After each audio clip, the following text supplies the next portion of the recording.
Greetings to everyone. Thank you for joining us today for the Mymedchoices Global Series. My name is Mary, founder and CEO of Mymedchoices, and thank you for all your responses. It was absolutely overwhelming, the amount of enthusiasm for last month South Korea. So this month we're bringing to you Australia. And I've had the pleasure of visiting the beautiful country on many occasions. And so we have a wonderful lineup for you today of established speakers, as I've said before, best in class. And then we always end with a speaker from the United States. So the venue today is just fabulous. So our audience today is made up of healthcare systems, insurance companies, employers, patients, people that are looking to tourism organizations. And who the panelists of guests are distinguished individuals that I've met through my travels in Australia. And they range from Foley Associates, which I had the pleasure of meeting with. Our first speaker today is Myrna. And when I visited Australia through the global export through the state of Delaware, I was introduced to Myrna, and they set up very targeted, focused meetings for me, and it was just an absolute delight. So I am now going to turn the floor over to Myrna. Thank you. Thank you very much, Mary. I'll just pull up my presentation. Here we are. Thank you very much, Mary. It is my pleasure to be here speaking with all of you. Just before I start my presentation, Mary said a few words, but I wanted to just say something about who we are and what we do very briefly. So I work for a company called Foley and Associates. We're based in Sydney in Australia. And we work with private organizations, but also government agencies from across the world, but predominantly out of the US. So you can see on the right side of the slide some of our government clients from the US. So many US states and companies from those states coming into the market and wanting to do business here in Australia and New Zealand. So day to day, pretty much what we do is, assisting companies understand the market, prepare for market entry. We help them identify and appoint local partners, and we also assist with their market visits independently or as part of groups or trade missions. I know we've got a lot to cover today, so pretty much what I'm going to talk about is just the current environment here in Australia. How are we impacted by COVID-19? Talk a little bit about economic situation, how we're operating from the business perspective, current travel restrictions, etc. And at the end, I was also going to mention a few key industry sectors that we see, a lot of money being invested into in Australia and that present opportunities for US exporters in particular. Before zoning into the current environment, I guess I just wanted to provide a bit of context and background for, on Australia's geography and population. We are quite a large continent, similar size to the continental US, sixth largest country in the world by area, but a relatively small population. We have about 25.7 million people living in Australia, and predominantly along the east coast of Australia. As you can see on the map, these are the three largest cities in Australia. Sydney being the state capital of New South Wales, 5.3 million people. Then Melbourne, which is the state capital of Victoria, around 5 million people. And Brisbane in Queensland, with 2.5 million people. Starting off with the current environment, let me just talk about statistics a little bit with regard to COVID-19 here in Australia. So At this point, we've had around 25,700 diagnosed cases, 652 fatalities. And we're very much aware of what's happening in the US and in the UK and other regions in the world with regards to COVID-19. And just looking at these figures, I guess we can say we have felt quite blessed from the point of view of being able to contain our borders and, being able to manage the situation.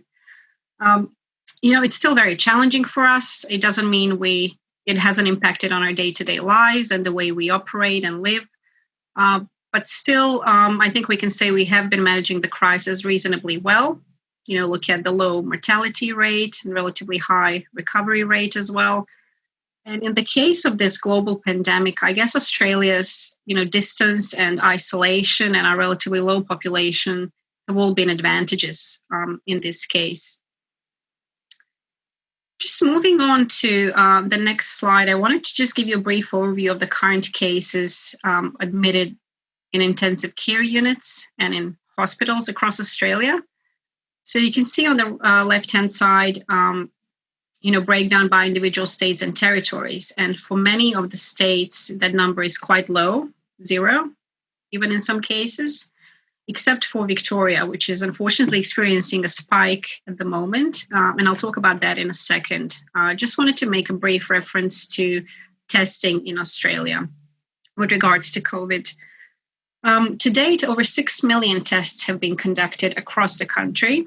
And of those tests, less than 1% have been positive, to be precise, 0.4%.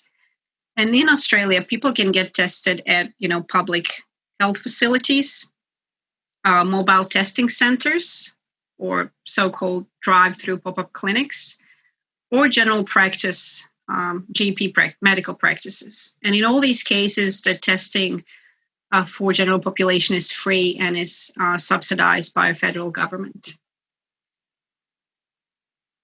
This chart shows the epidemic curve for Australia and also timeline of measures that were introduced by our federal government over time, and it aims to track our progress in flattening the curve. And, if I'd done this presentation about 2 months ago in June, hope you can see, I probably would have said that we'd managed to flatten the curve and that we're feeling quite comfortable here in Australia with regards to COVID and community transmission. Unfortunately, there has been a recent spike in the state of Victoria, or in Melbourne, more precisely, which has brought the numbers up a little bit. However, on a positive side, the numbers have been decreasing gradually, and yesterday's daily case in Victoria was 73, which is the state's lowest since early July.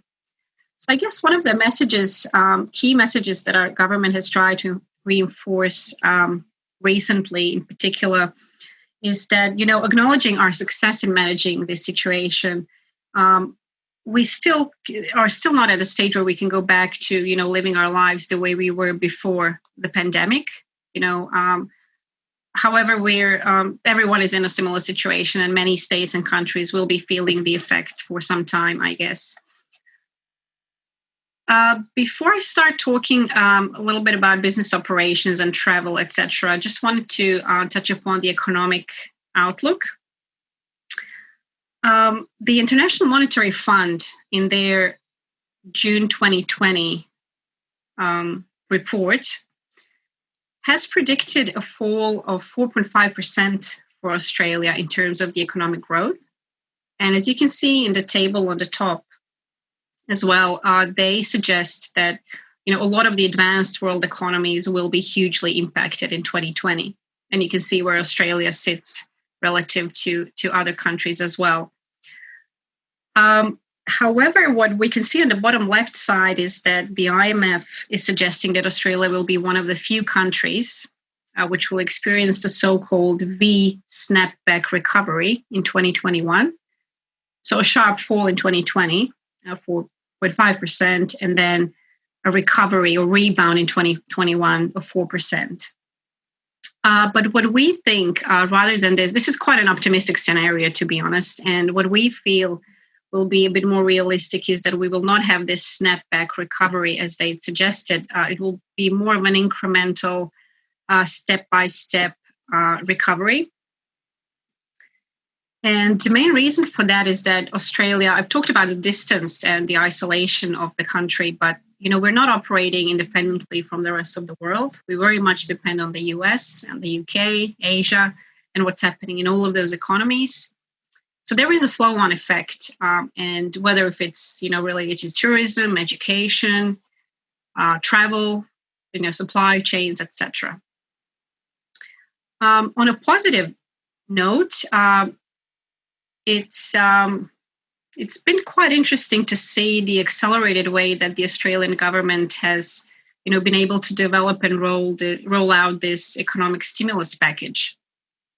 And I believe that this is the largest stimulus package our government has ever rolled out to date. 320 billion Australian dollars, 220 billion US dollars, and a lot of this money has been injected into businesses. So it went straight to businesses, trying to ensure number of programs about, keeping staff in their workplaces or assisting those who have lost their jobs.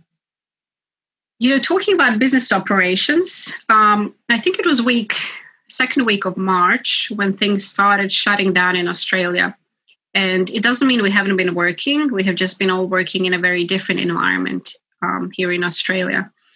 And I think it was about 14th or 15th of March. Our offices is located in the Central Business District in Sydney. And on the 15th of March, I think we have decided to shut down our physical office and move back to home environment. So we have all been working from home since then, pretty much. And it's a similar situation for many organizations in Australia. From the national perspective, our federal government has this they have developed a 3-step national framework, similar to the US, I guess, where we're looking at gradually lifting the restrictions and,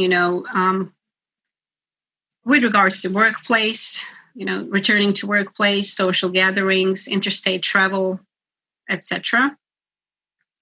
However, individual states and territories in Australia are all deciding when they will lift these individual restrictions just based on their local conditions. So, for example, this recent spike in Victoria and Melbourne has made some states reconsider their, border restrictions.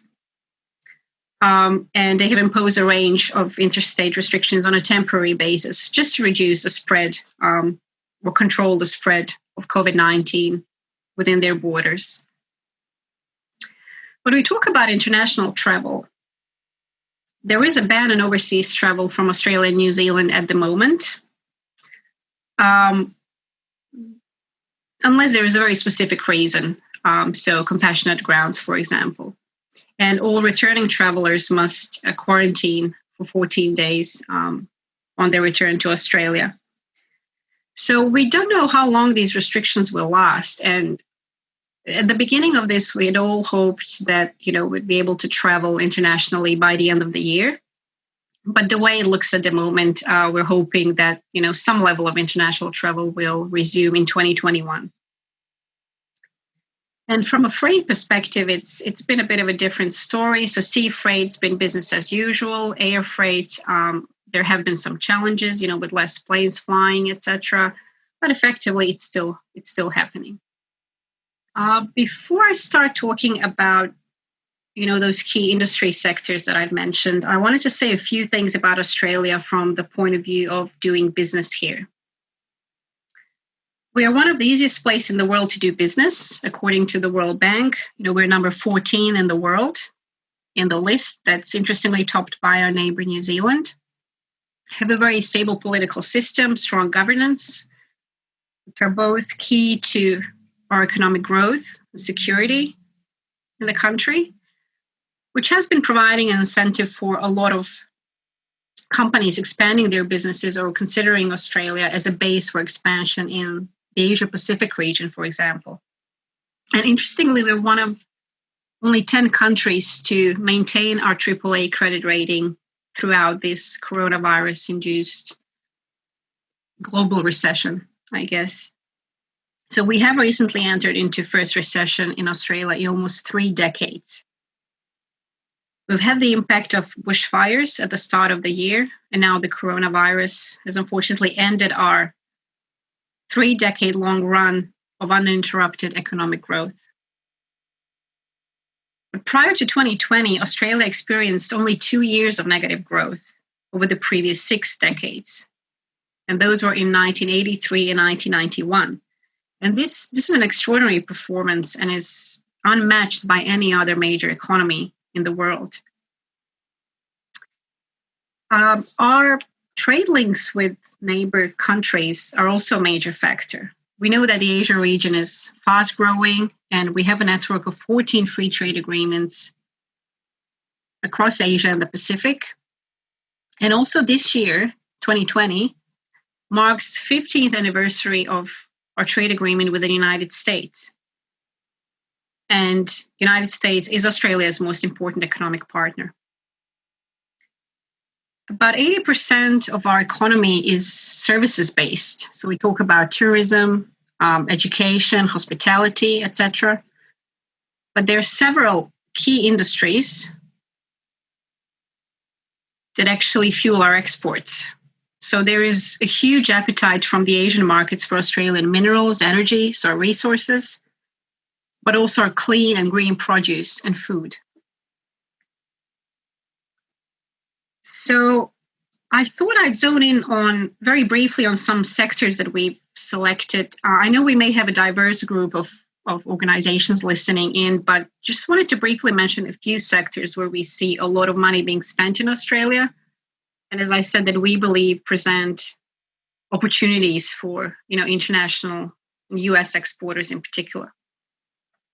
And I thought I'd start with building an infrastructure. I said we're a fast-growing population.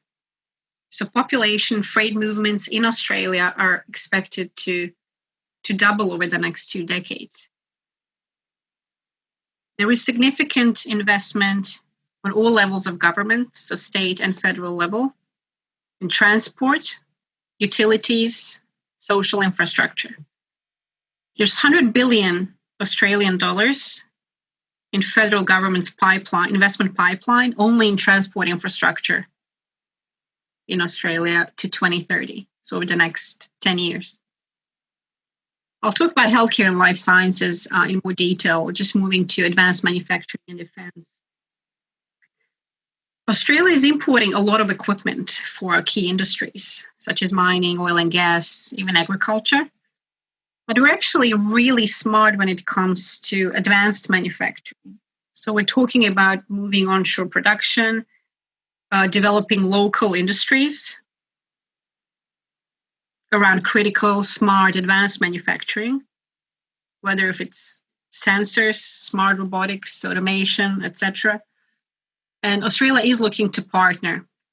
We're looking at partnerships, collaborations in both directions. So lots of opportunities for US companies with these capabilities.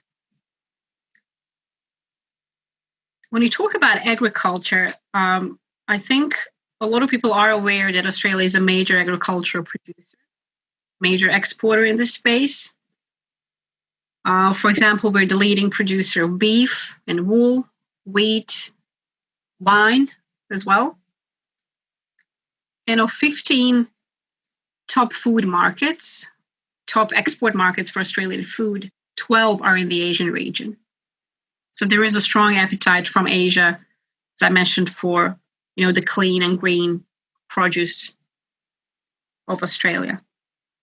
We are importing a lot of agricultural equipment, though, and also looking at ways to do things more efficiently. We have high labor costs, high energy costs here in Australia. So looking at, again, at automation, robotics solutions, just to make things more efficient in terms of agricultural production.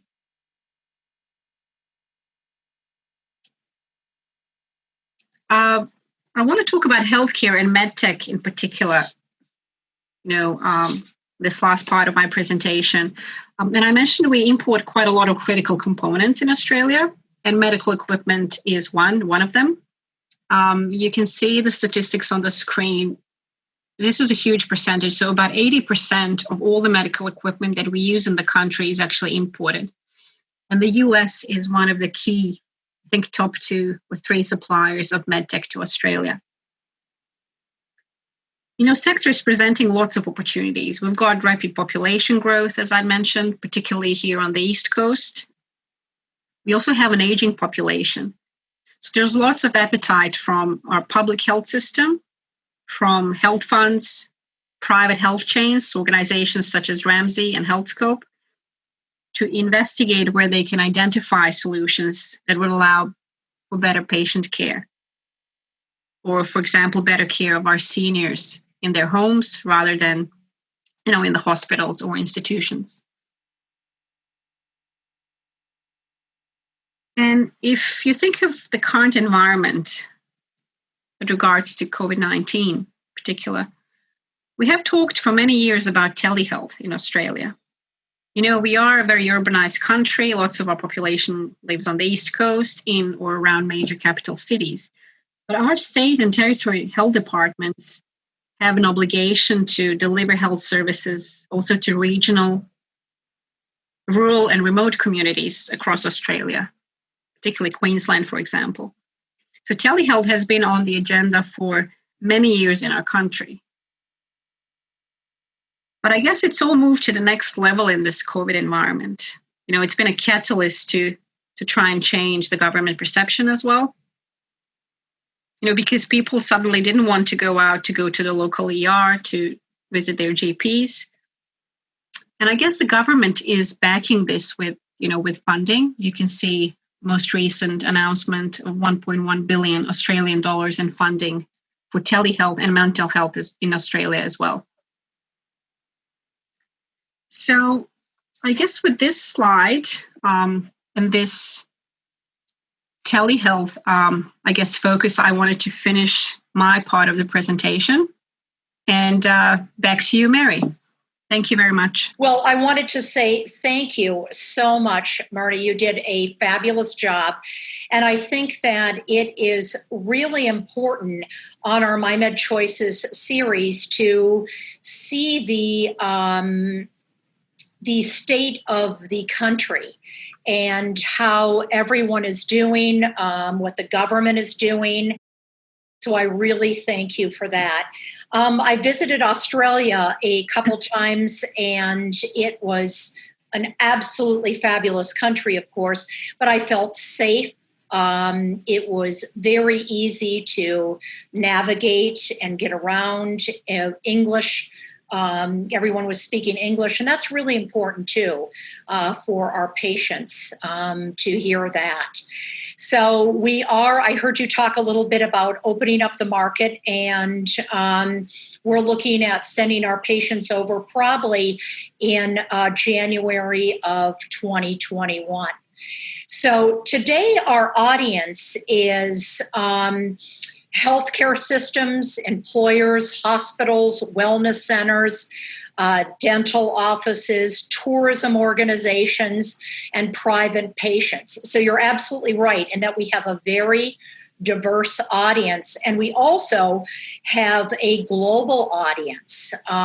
We had probably the countries keep signing up, so we're looking at over 14 countries as we speak now, looking to join us in our global series here. So in saying that, Mymedchoices only likes the best in class. So I am now going to turn the floor over to Greg, who is the director of the Travel for Treatment for John Flynn Private Hospital, and that is part of the Ramsay Healthcare Group. And he is also joined by Dr. Reedy, who is an orthopedic surgeon. And best in class, I've spoken with Greg on several occasions, and we've really problem solved and looked at how we can provide the best care for our traveler. So I am going to turn the floor over to Greg so he can speak further. And thank you so much for joining us, Greg. Thank you, Mary. Thank you, everyone, for joining the webinar. And I have to give a sincere thank you to Mary and MMC for inviting myself to represent Ramsay Healthcare to be involved in this webinar and an initiative, a new initiative for Ramsay Healthcare that we call Travel for Treatment. Just to introduce myself first, my name's Greg Jenke, as Mary suggested, and I was the CEO of John Flynn Private Hospital here for many years. And I've been CEO of Ramsay Hospitals throughout Australia, in fact, 4 states and many hospitals, both large and small, for the past 32 years, 25 of those with Ramsay Healthcare. I'm very excited to be part of the concept that we call Travel for Treatment. And as I said, very appreciative of Mary for involving us in that program. You can see on your slide there, this is Paul Ramsay, from which the Ramsay Healthcare was derived. Paul is an icon in Australian healthcare. He started from very humble beginnings in Sydney with a private psychiatric facility, very small, back in 1964, and grew it into be the global behemoth that it is today. Unfortunately, Paul passed away in 1964, but not before we all celebrated with him 50 years of developing a company which is now one of the largest private healthcare companies in the world, and certainly the largest private healthcare company in Australia. So apart from the global company that he built, Paul's legacy, I suppose, to the Australian community is the fact that he left his wealth, some $3 billion. He bequeathed it to the Paul Ramsay Foundation, which is one of the top 50 charities in the world, and one whereby it spends a lot of money and time in medical research, which not only benefits Australians, of course, but everybody throughout the world. So Paul, through a couple of other foundations, medical research, the 2 foundations, the Ramsay Hospital Research Foundation and the Fondation Générale de Santé in France, and apologies for my French, for anybody who speaks French out there. These 2 foundations, not-for-profit foundations, are very heavily into medical research funded from the Paul Ramsay Foundation. Not only do we engage in medical research, but Ramsay Healthcare is committed to clinical safety of its patients, and certainly the quality of our care is paramount to Ramsay Healthcare. And so you'll find throughout the world, in all of the facilities that are owned by Ramsay, the same attention is given to the safety aspect for the patient and the quality aspect. So just where are Ramsay facilities? Well, this gives you some idea of the scope of Ramsay Healthcare as an organisation in the healthcare field. We have some 77,000 employees worldwide, throughout 480 locations throughout 11 countries, and 8.5 million patient visits and admissions every year. We hold market leader positions in Australia. As I mentioned before, we are the number 1 private healthcare provider in Australia in terms of size, and number 1 in France. We actually have now more hospitals in France than what we do in Australia. And our more recent acquisitions in Scandinavia, we are actually market leaders in Scandinavia as well. You can see from the right-hand side, hopefully not obscured by my picture, but the different business models that we engage, the scale, the diversification of what we do, the industry-leading quality, and they put a lot of emphasis in deep and experienced leadership, which is always very important, I suppose, in an organisation of this size. Now, where are we? Throughout Europe, we have a number of facilities. Some I've mentioned already: Denmark, Norway, Sweden, Italy, Germany, and France, with 141 hospitals, which I mentioned before, is actually our largest country in terms of size of facilities or number of facilities. That is a joint venture, and we have a 51% shareholding in that joint venture. United Kingdom, which is our first entry out of Australia's shores, and we have some 37 facilities in the UK and 200,000 patient admissions. The hospitals in the UK are generally smaller than those in Australia and France. In Asia, we have a significant impact in Asia in that we have 3 large hospitals in both Jakarta, in Indonesia, and also 3 in Kuala Lumpur in Malaysia. So they are also a joint venture with a company by the name of Sime Darby to form a jointly owned company, Ramsay Sime Darby, and doing extremely well in those countries. And of course, Australia, and Australia I will focus on more, and particularly one hospital in particular that we've mentioned already. But we, as I said before, we're the largest private hospital operator in the country, with 1 million patient admissions each year, some 32,000 employees, 72 hospitals spread far and wide, from large hospitals to smaller hospitals in the community, large teaching and research hospitals to smaller community hospitals in far-flung places. Ramsay covers Australia remarkably well. These are some of our Australian facilities, some of the larger ones. They're actually very attractive facilities, but none as attractive as this one, which I want to focus on, not because it's dear to my heart and where I'm sitting now and I was the CEO, but because it is significant in the Ramsay network, because it was purpose-built as a medical tourism or travel for treatment facility. It was built some 30 years ago near the Gold Coast International Airport with the express purpose of being able to provide a facility for specialists from all over the world, to provide patients from all over the world with the best care in a facility which is considered to be international world class. And you can probably see from these photographs that it is a very attractive facility, nestled on the top of a hill, which provides sweeping views of coastal views and hinterland views for all the patients in nearly every room in the facility.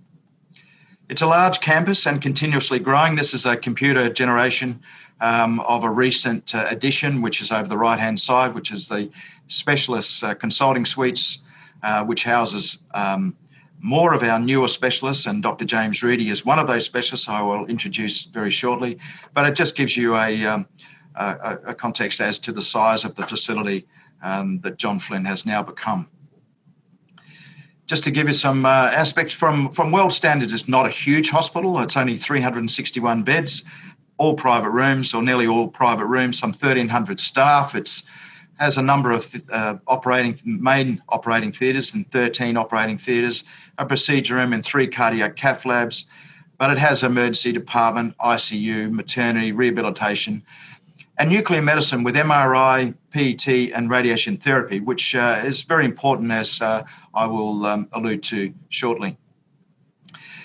Probably, if you asked anyone who would know John Flynn as to what its forte is and in what areas does it excel, well, I would say it excels in nearly every area, but it's probably best known for its cardiac services. It provides a comprehensive cardiac service in that it provides angiography, balloon angioplasty and coronary stenting, electrophysiology, EP for those, open heart surgery, intensive care unit to service those patients, a cardiac rehab, and then TAVI or TAVR is a more recent addition to that.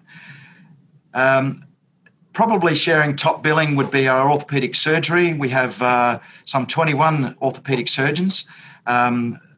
James Reedy is one of the top ones that I will be introducing very shortly, but we excel in joint replacement, spine, foot and ankle, shoulders and upper limb, and obviously hand surgery.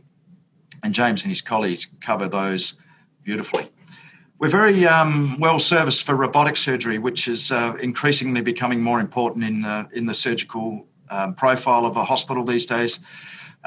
We have urology, ophthalmology, obstetrics, colorectal, bariatric, which is obesity surgery, breast and endocrine, ENT, ears, nose and throat, plastic and reconstructive surgery, vascular, oral and maxillo, radiation oncology, comprehensive cancer services, and respiratory medicine.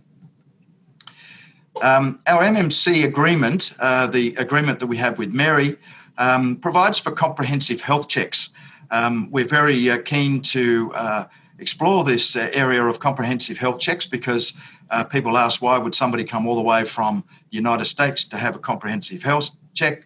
Well, it may be that they want to have a health check which provides the screening all in one place that they would need, and then have a holiday on either side. So, and you'll see from a later presentation, it is a very desirable place here on the Gold Coast to have both a health check and also to have a holiday. So we've got general screening, general heart and chronic disease screening, total screening, which includes all of the above and includes cancer screening as well. So extremely popular is our health checks. We also have 24 dedicated surgical procedures. We have been informed that these are the procedures that people are most likely to travel for, not necessarily exclusively, but it's certainly travel in conjunction with other travel, maybe for holiday. But certainly we have elective surgical procedures in ENT, which is septoplasty, sinuplasty, and grommets, cardiac, TAVI, as I mentioned before, cardiac defib implant, and spine, which James will allude to a bit, disc replacement, microdiscectomy, laminectomy, general surgery. We have lap cholecystectomy, thyroidectomy, inguinal hernia repair, genitouretary, which is bladder suspension surgery and lap hysterectomy, bariatrics, gastric sleeve, other bariatric procedures, and nisofundoplication, which sort of borders on the general surgery. We also do gastroenterology and scopes, gastroscopy, and colonoscopy. They are normally associated with our comprehensive health checks, but you can have them as a separate procedure as well. And then the large one, orthopedics, where we provide knee replacements, hip replacements, ankle replacements, rotator cuff repair, knee arthroscopy, carnal tunnel release, and bunionectomy. These are all procedures, orthopedic procedures that will and can be performed by James and his colleagues.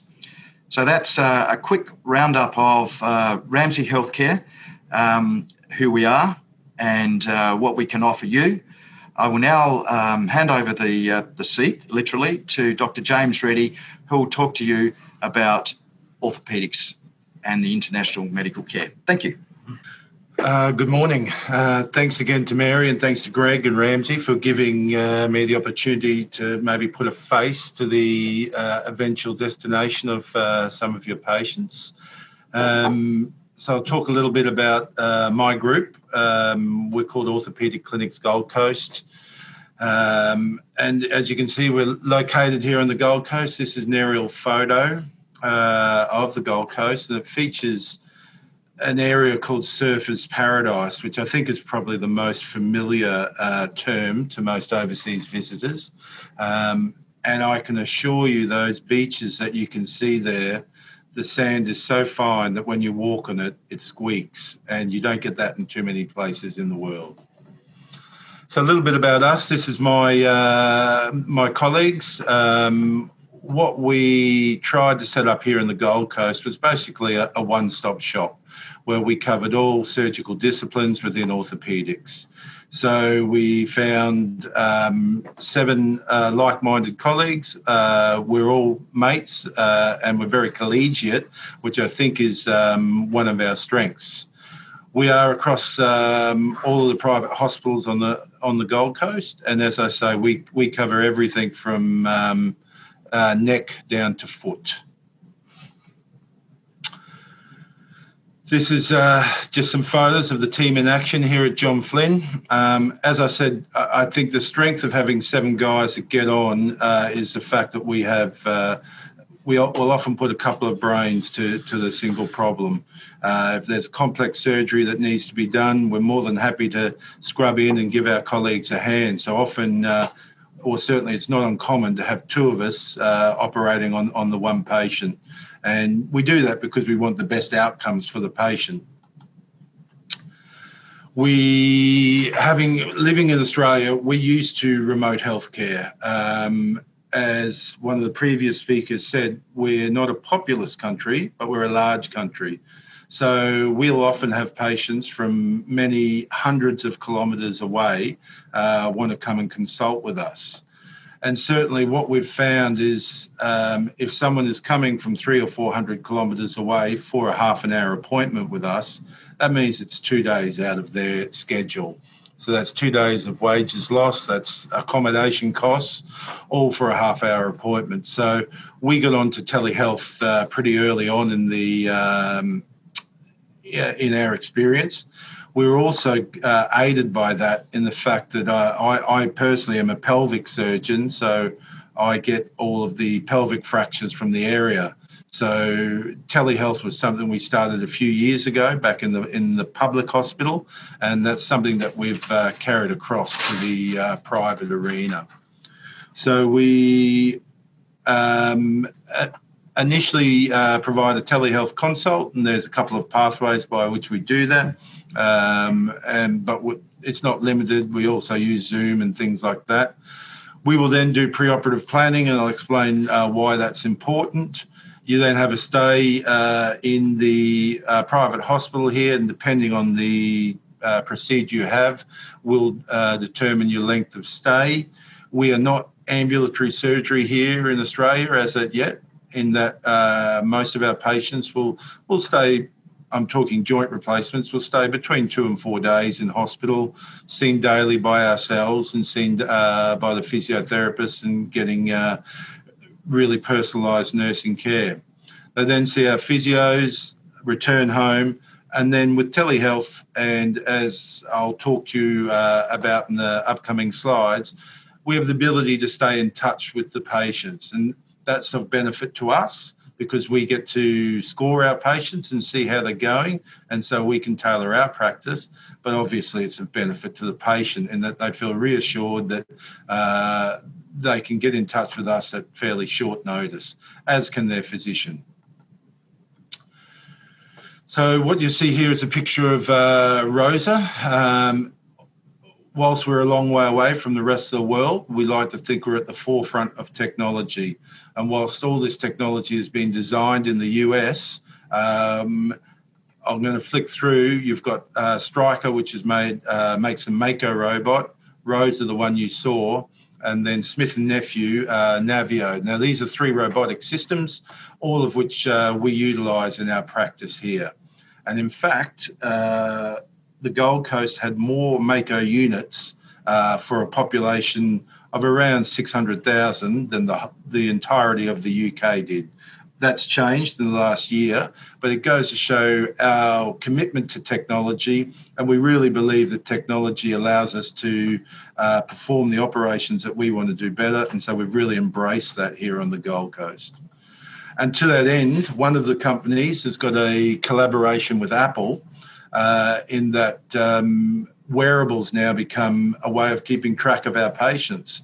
So our patients, depending on which system we use, but if we pair with this company, Zimmer Biomet, they get an Apple Watch. They have a dashboard, which we can see on a daily basis. It tells us their exercises. It tells us they can send us a photo of their wound. They can send us a personal message. We can see their activity, and we can get on problems early. It will also, we can link that into their physiotherapists back at home, as well as their physicians, so that we can have dialogue across a couple of platforms via multiple care agencies. So we think that's a really exciting development, and that's one we're utilising now. And so what do we think places us or makes us well placed to provide the treatment is that we understand that whilst this is travel for treatment, these are patients, and at the front of this, we're doctors. We want our patients to have the best outcome that they can have. So to provide that, we are ability to provide care after they return home. As I alluded to, they have online messaging, but more importantly, they're going to do outcome scores via the form of surveys to let us know how they're going. And that we're experiencing this. We've done this for years, and we're happy to keep engaging in this technology. And that brings my talk to an end. Are there any questions for either Greg or myself? You have one question for you, Doctor. Once the patient has had the operation in Australia and has returned to the US, what kind of follow-up would be available? Yeah, okay. So look, that's a good question. And it's something we're concerned about as doctors. Now, unfortunately, this is surgery and complications happen. And you break that down into early and late complications. The early complications, I think, we'll deal with here in-house in Australia. But the later complications, or even, it's not necessarily a complication, but each patient has a different trajectory for their recovery. Some are fast, some are slow. And I think having the ability to communicate with us, which they will have via their wearables and via the dashboard that we use, then we'll be able to keep in contact both with them and their physician. And with joint replacement, it's a marathon. It's not a sprint, and we need to sometimes tell our patients that. And often that's all they need is some reassurance. You're on the right path, and you're going to get there. Very good. And is Greg still there? We do have a question. Yeah, I'll pass him over. Thank you. Thank you so much. Yes. Quick question for you. Ramsay Healthcare is a global organization, as you said, with operating in 11 countries. Now, will patients be referred to Ramsay hospitals worldwide? How does that work? Yeah, well, that's a good question as well. As you've quite rightly said, we're offering travel for treatment from John Flynn Private Hospital right now, when the planes start to fly again. And we have every intention of expanding not only the number of procedures and treatments we offer, but also the number of facilities. It will initially be John Flynn on the Gold Coast. Then we will intend to have some hospitals in Sydney, and then other hospitals in other Australian states. And then we will expand it out to other countries that are in the Ramsay Global Network. So yes, it is every intention of expanding it globally. Thank you so much, Greg and Dr. Reedy. I did want to mention also that we are making referrals from all over the world, Asia, South America. And when you do mention the United States, what I thought was just fascinating about John Flynn and our conversations, Greg, was the point that you had transparent pricing. We could call you up and we could get a price immediately on the procedure. So I think that's very appealing to our U.S. patient and to our audience since we work with self-funded employers. So Greg, I thought that was another added plus. And then I did want to say that when our patients do return back to their locations, Mymedchoices works with them directly because we also do co-doctoring. So if they did have a orthopedic doctor that they were working with in the United States, we would also have them working with Dr. Reedy when we did the transfer over for care. So there is that whole continuum of care and taking care of the patient. So thank you so much for your presentation. Thank you, Mary. I now wanted to turn the floor over to Kate, and I have to say, I absolutely had the best time. I did all my business travels, but I also spent time visiting the Great Barrier Reef. I love the Toby coffee. And also, there's a fabulous nonprofit foundation, Karumben. Did I pronounce it right, Greg? Oh, he may be on mute. Karumben. A Wildlife Hospital Foundation, in which Greg is a part of, saving the koalas. Just a fabulous foundation. And I was able to virtually attend one of the fundraisers. And Greg's son sang a solo, and it was just really a wonderful opportunity. So I encourage everyone to visit the site and see what they can do to help the foundation. So thank you so much. So I am now going to turn the floor over to Kate, and Kate is Destination Global or Gold Coast. I'm sorry, Gold Coast. And Kate, the floor is yours. Every city has a story to tell. Our city story is about belief, determination, and confidence.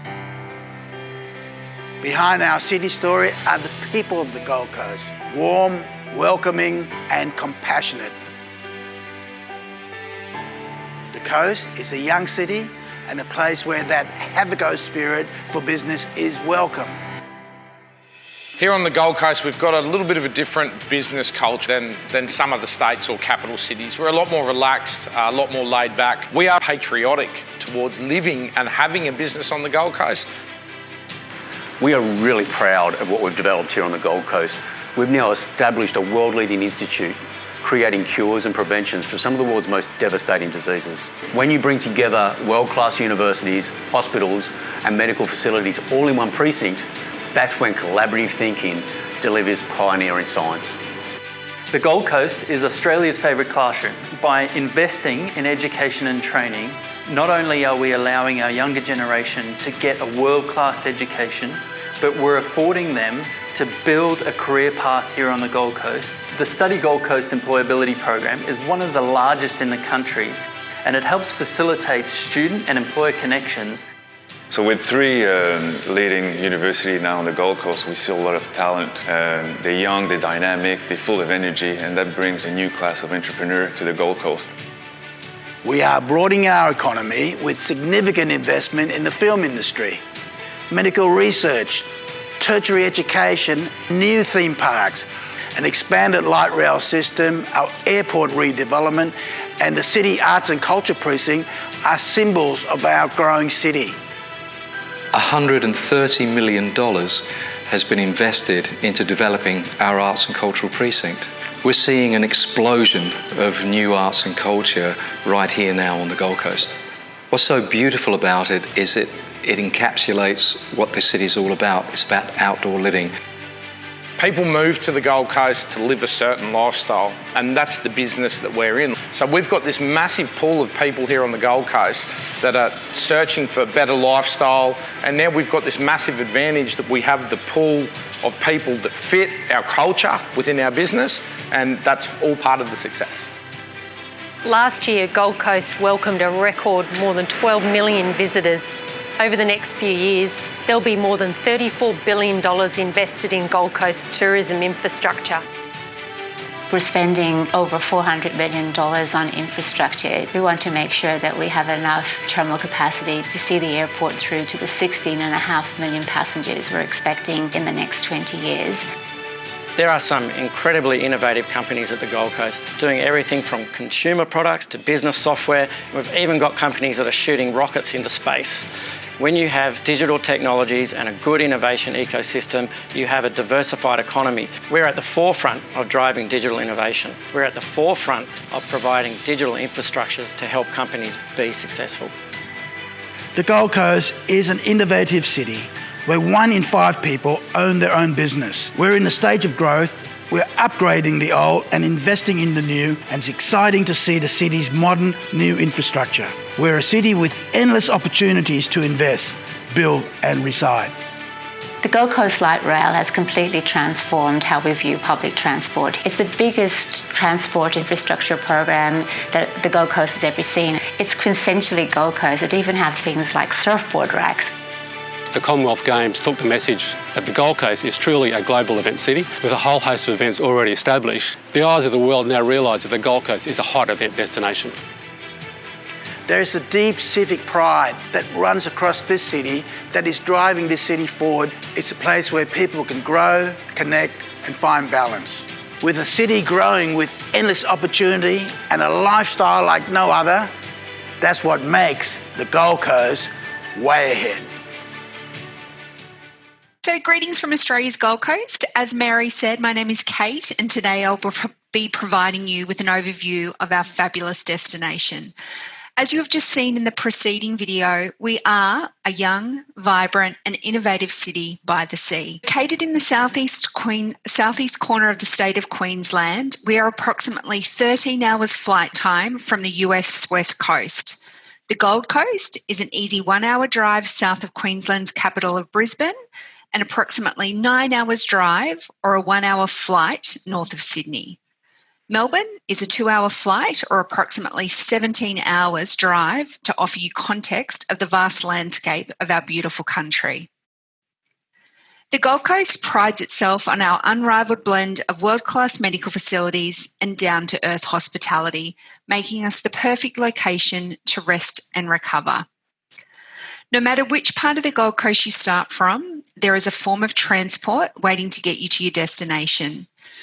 We are centred between two international airports, being Brisbane International Airport 1 hour to our north and our own Gold Coast International Airport, which is just minutes from John Flynn Hospital. The destination is also serviced by both hard and light rail, buses, taxis, ferries and plenty of self-drive options. For when your recovery allows it, the Gold Coast provides the perfect gateway to explore the diverse beauty of our state of Queensland. Here's just a small insight to what's on offer.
There's no denying that our fresh salty air and 300 days of sunshine will be just what your doctor ordered. Delight in our beachside sunrises and explore our 35 miles of sun-drenched coastline, knowing you're in safe hands with Australia's largest professional lifeguard service. Beyond our bold exterior, the Gold Coast offers a deeper and richer suite of experience that inspire and delight. Some might say it's the perfect escape to get your dose of daily greens. Be amazed by twinkling glowworms as you explore our cool hinterland caves. Our World Heritage listed Gondwana rainforest is the most extensive subtropical rainforest in the world. The Gold Coast is the perfect recipe for good health and happiness.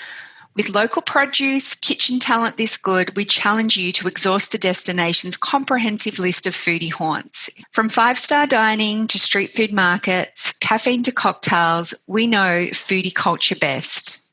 Choosing your home away from home is never easy. We've got 42,000 accommodation rooms available, complete with plumped pillows waiting to comfort you. From five-star luxe to farm stay, beach views to hinterland, deciding between our welcoming and convenient accommodation options will be the hardest part in booking your trip. We can't wait to welcome you to Australia's Gold Coast. Oh my gosh, I just want to go back. Really, really well done. Thank you so much. How fun. So, do we have any questions, Emma? Yeah, we have a few questions. Now, what would be the best place, Kate, for someone and their family to stay if they're getting treatment at John Flynn Hospital? Good question. So, as I mentioned, we have 42,000 rooms with endless options in the sense of the style of accommodation. I would recommend anywhere from Burleigh Heads to Coolangatta. which offer a range of fully serviced apartments to world-class international hotels. All these areas are no more than 10 to 15 minutes from John Flynn and are well serviced by local cafes, restaurants, supermarkets, and all the services that you'll need during your stay. Very good. That's exciting. And I noticed the kangaroo on your final slide. Where is the best place on the Gold Coast to see wildlife? Well, we've already mentioned Currumbin Wildlife Sanctuary, and it's actually only a short 5 to 10 minute drive from John Flynn. So if you're out here, you could actually go in daily and cuddle a koala, feed the kangaroos, but there's endless options throughout the Gold Coast. Currumbin Sanctuary is actually over 70 years old, so it's one of our well-known attractions here. Very cool.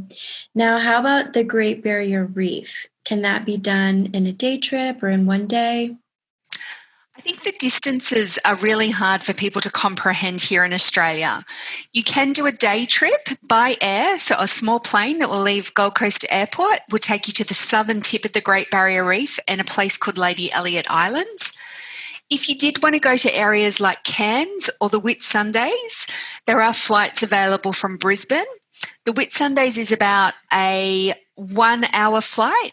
Cairns is about 2.5 hours flying time from Brisbane and a 19-hour drive that is recommended doing over a couple of days. Very good. Thank you. That's all the questions that I see. So we'll turn it back to Mary. Thank you, Kate.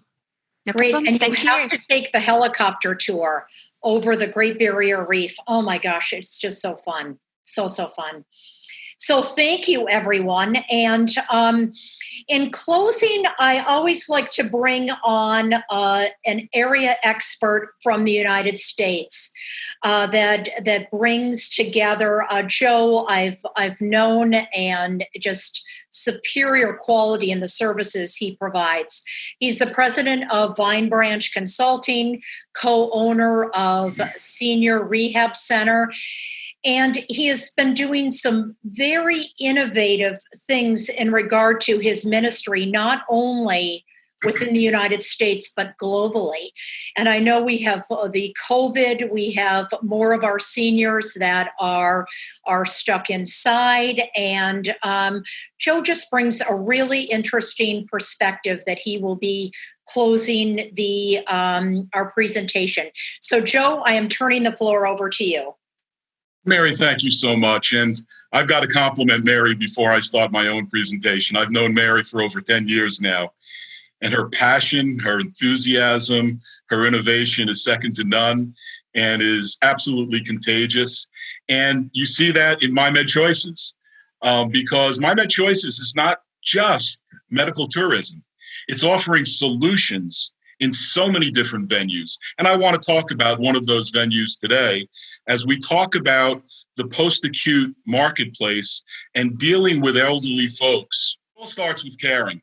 I've been a physical therapist and a healthcare administrator for over 40 years now, and have developed programs locally, regionally, nationally, lectured internationally, have done consultative work, lectured on a university basis on management, but always on an in search of excellence management philosophy, which starts with the patient, the client, caring for them, offering them excellence in every type of service that we try to initiate, that we try to develop. But I'd never stepped into an assisted living community up until 15 years ago when we moved to the south part of the United States, a state called South Carolina. And I started developing a program in an assisted living community over there. And within the first week, I saw two glaring problems. Number one, falls were pandemic. It was so fascinating listening to the doctor from Australia talking about joint replacements and surgical procedures. Falls in the elderly are pandemic. 50% of people over 80 will fall. And historically, the medical and therapeutic model has been reactive versus proactive. So I saw a need for change there. The other thing that I saw is people who were church their entire lives were no longer able to go to their church because they were either facility bound or homebound. And I have been preaching in evangelical churches on a lay basis for over 40 years. And so my wife and I started a ministry that week preaching in an assisted living community, and we've been doing it now for 15 years. But things have changed in these communities with COVID, and I want to discuss that as I go through this presentation. What we are looking to try to do is, with the global pandemic of COVID, we want to continue to focus on a culture of wellness. As a physical therapist, it's not appropriate or enough for me to try to move someone's arms up or down or walk them up and down a corridor. What we need to do as health professionals is look at the gambit of wellness that makes this person's life and gives it the meaning that it needs. Physical, we need to understand that every single organ system of the body is negatively impacted with immobilization, with lack of movement. Not just muscles, not just bones, but every muscle system of the body. Emotional, we realize that being isolated can cause depression, anxiety, and these things are just exacerbated so much more with the isolation and the quarantine that we see with COVID. Vocational, these folks from a secular perspective are all retired. But what I say in all my sermons is that there is no one retired here. There is meaning in every one of our lives. And their life has got to be so much more than 3 meals, Jeopardy, and bed. And that's one of the things that we want to focus on as far as the well-being of that entire person. Intellectual, financial, relational, all of these are so critically important and superimpose the spiritual well-being of these individuals.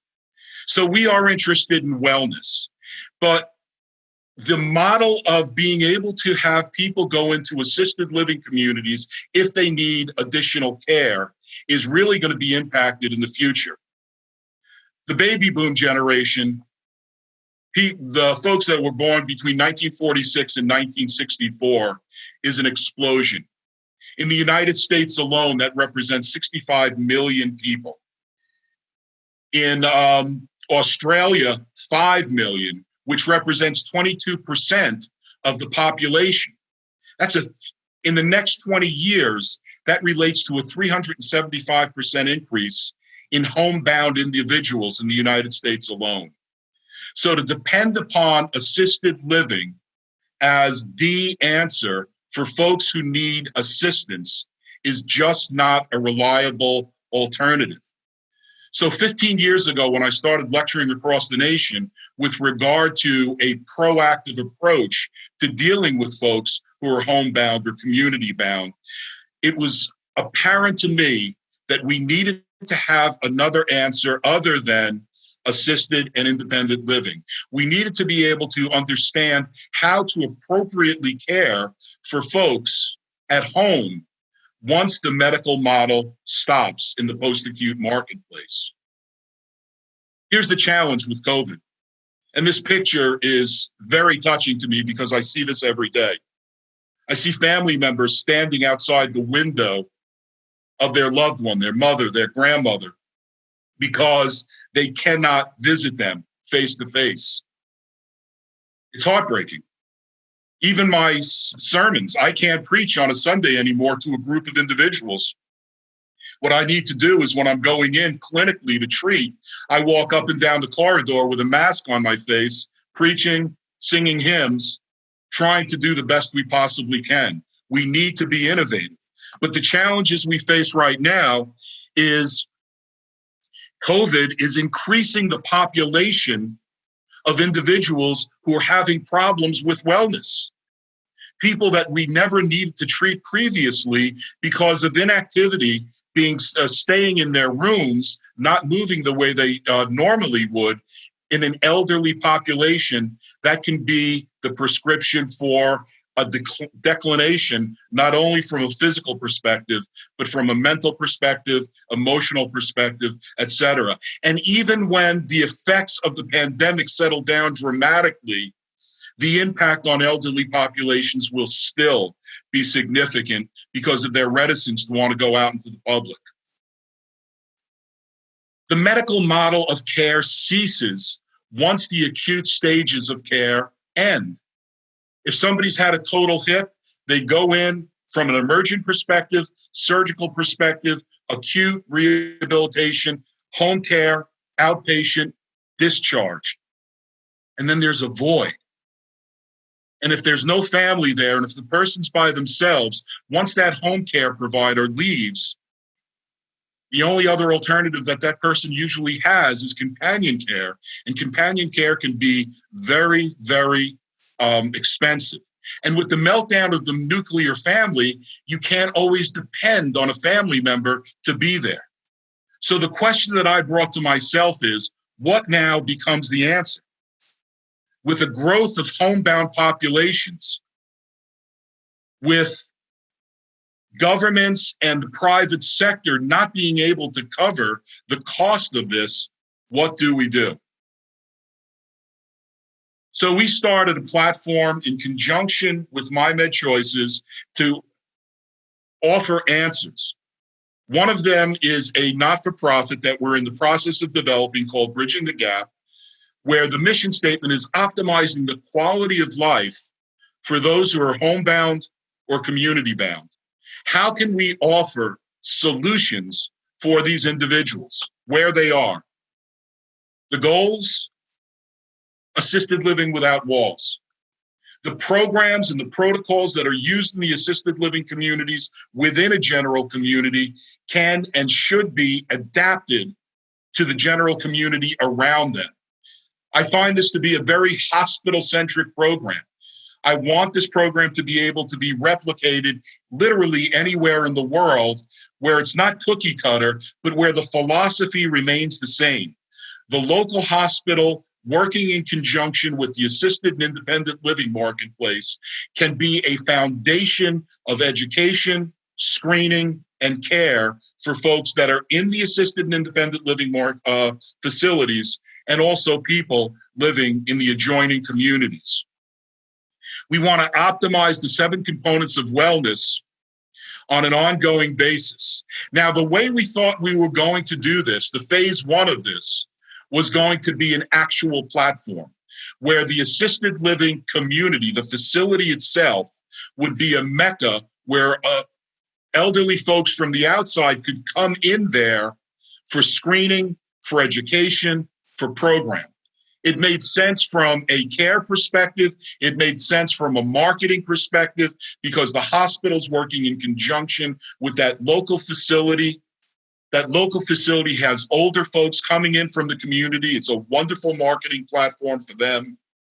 And everybody wins from both a business perspective and, most of all, from a clinical perspective. A seamless communication between all providers of care in the post-acute marketplace. We wanted that to be on a real basis. But what happened with COVID is it turned everything around. Because now, instead of that assisted living community being a mecca where we wanted people to come in, it's actually a facility that has to be under quarantine. And even after the quarantine is lifted, it's going to be a facility that people might be reticent to go to for education, screening, etc. So the second phase actually then became the first phase, the virtual phase, where we have pathways, virtual pathways of both education, screening, communication, and interaction between the healthcare venue and faith-based institutions so no one falls between the cracks. We want to optimize education to staff, patients, family members who are so frustrated because they don't understand what's going on. They feel powerless in helping, and they need this information also. And finally, to incorporate faith-based institutions to do, no matter what religion, no matter what denomination, to do what they say they need to do. And that's to act in love, to minister to those who no longer can walk through their doors, but yet are as much a part of their congregation as anyone else. This is something where I've been a voice in the wilderness now for a number of years to pastors, basically saying, it's so easy to ignore these people. You no longer can. They need to be ministered to. If you're going to talk the talk, You need to walk the walk. And what we want to be is a conduit to allow them to walk to these communities, both on a real-time basis and on a virtual basis, so no one falls between the cracks. No one falls between the cracks. So how does this work? Here are the end users, the assisted living people who live in assisted living communities, people who are homebound, and their family members. These are the folks that need to be treated, that need to be ministered to.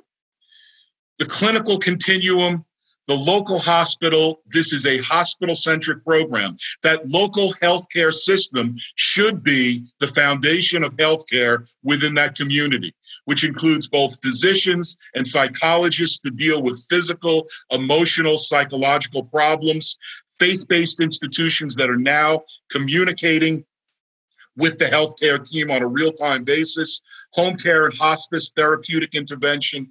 Companion care becomes critical because that's what's available to these folks once the medical model leaves. What we want to do is be a conduit through Mymedchoices, being able to do virtual telehealth, virtual billing for both physician, psychologist, and then utilize those same systems for bridging the gap so that as a doctor can do telehealth, a minister can do teleministry to individuals to be able to reach out to them both on a lay basis and on a ministerial basis. So no one falls between the cracks.